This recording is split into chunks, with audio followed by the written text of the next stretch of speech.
नमस्कार दोस्तों। एक न्यूज़ है, अभी 2-3 दिन पहले है, आप 2 दिन पहले की बात है, आपने भी ये सुना भी होगा।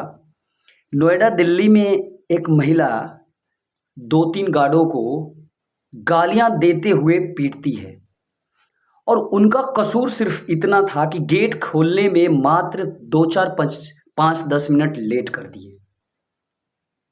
अब आप खुद देखिए, मुझे दुःख तब हुआ जब ये पता चला कि वो गार्ड्स सब बिहार के रहने वाले हैं।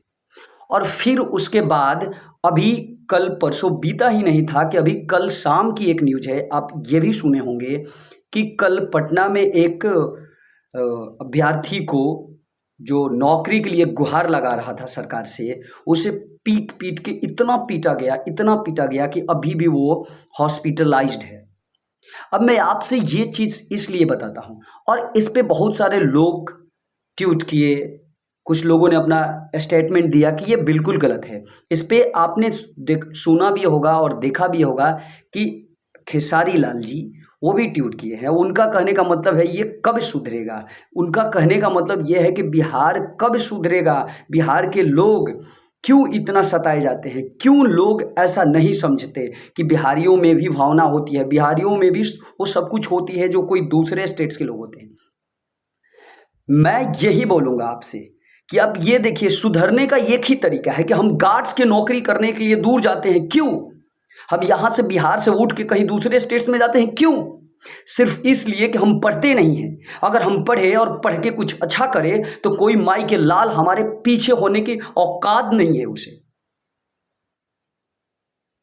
इसलिए मैं आपसे ये गुज़ारिश करूँगा और ये लोग जो हैं, आप ये बता रहे हैं कि कब बिहार सुधरेगा, चाहे खेसारी लाल जी हो या जो जैसे भी ये लोग हैं, यही लोग तो जड़ हैं। ये लोग हमें उल्लू बना के अपने गाने को सुनाते हैं। मैं यही तो बार-बार बोलता हूँ कि आप देख लीजिए, ये भोजपुरी सॉन्ग को सुन के, आप भोजपुरी भाषा को लेके दिल्ली में जाकर बात करेंगे तो क्या कहलाएँगे आप? गँवार ही कहलाएँगे।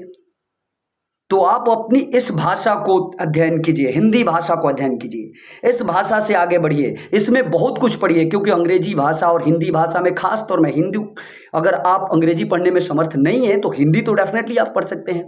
अगर आप हिंदी पढ़ने में समर्थ हैं तो हिंदी भाषा को पढ़िए और इसमें अनगिनत ऐसी चीज़ें लिखी गई हैं जो आपके एक जीवन क्या 7 जन्मों तक कम पड़ेगा।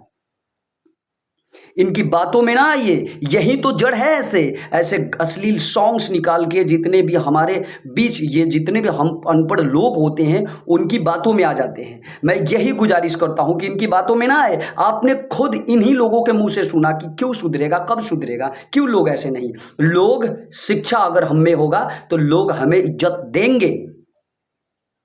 क्या उन्हें इज्जत नहीं मिलती जो यहां से जाकर, क्या हमारे देश के राष्ट्रपति, प्रथम राष्ट्रपति जो थे राजेंद्र प्रसाद जी, उन्हें इज्जत नहीं मिली?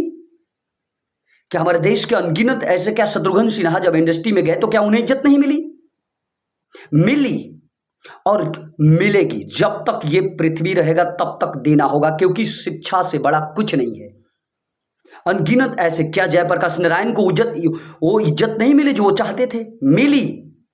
तो हमें शिक्षा से परिचित होना होगा दोस्त। अगर आप चाहते हैं कि आप आगे बढ़ना चाहते हैं, अगर आप चाहते हैं कि आपका बिहार आगे हो, तो डेफिनेटली इस चीज़ को बदल दीजिए, क्योंकि एक ना एक दिन आपको पढ़ना पड़ेगा, तभी आप अपने आप को बदल सकते हैं। अपने थॉट को बदलिए, अपने सोच को बदलिए, सब कुछ बदल जाएगा।